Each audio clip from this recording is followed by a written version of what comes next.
Hey, greetings everyone, it's Dan here, the Urban Treasure Hunter, and I am on my way to Thomaston, Connecticut. Somebody found me on one of my blogs, because I blog a lot about the estate liquidation and personal property buyouts that I do. Again, as a treasure hunter, I do a lot of storage auctions, but there are many other kinds of treasure hunting that I indulge in, and estate liquidations are one of them. So I got a call from a gentleman up in Connecticut who sounds like he's ready to move on with his life, go back to Wyoming, from where he was originally from. So I'm going up to see him. He described to me over the phone the types of things that he has, and it sounds like this is definitely a worthwhile trip. Sounds like he and his late wife had accumulated some pretty cool things over their lifetime. So anyway, going up to see him now. I will keep you posted on what I find once I get there. But I have a real good feeling about this one. I think that some really nice treasures await. So I will talk to you guys real soon.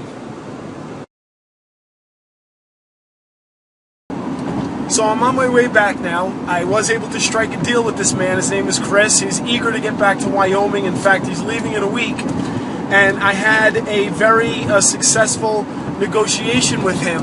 And in this short video, more towards the end of the video, I'm going to discuss with you how to negotiate when if you're ever out there doing personal property buyouts or estate liquidations.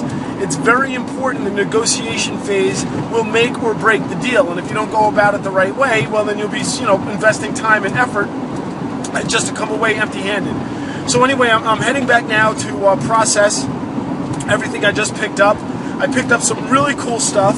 So stick with me. I'll show you some of the stuff that I picked up, and I'll also give you some really nice tips on how to negotiate with the people that you'll be interacting with. So here it is a couple days later after I shot that last little clip. It's been kind of a hectic week, but I wanted to put a bow on this video. And I wanted to discuss with you, the main point of this video is successful negotiation, especially when you are out doing an estate liquidation or purchasing personal property from somebody who needs to sell it. Not necessarily talking about storage auctions. There's really nothing to negotiate when you go to a storage auction. This is more geared towards estate liquidation. So I met this man, and he is very anxious to get out of Connecticut. He's moving back to Wyoming, and he had some really, really nice things. He had this gorgeous 1880s hand-carved chair. He was calling it a throne.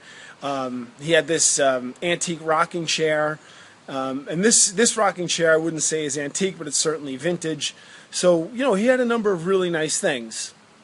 And the price that he gave me was a fantastic price. Now he was anxious to leave. He wanted to go, and I smelled blood in the water, and I certainly could have offered him a price even lower than what he had given me. But I felt that the price was low enough because I got a lot of really nice things, and I certainly didn't want to take advantage of the guy.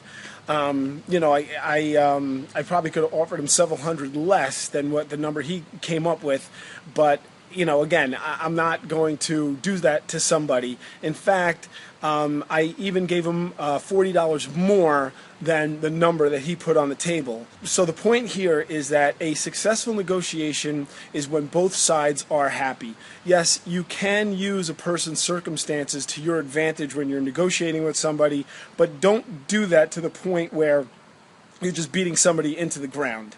If this guy had come at me with a number far higher than what he had given me, then I would certainly have used his circumstances in my favor to get that number down. But the number he had given me was so low, I felt that it was fair to both sides, and thus it worked out to be a successful negotiation. I mean, I'm sitting in that hand-carved, again, he called it a throne. I'm sitting in that chair right now. Let me show it to you. It's an absolutely gorgeous chair.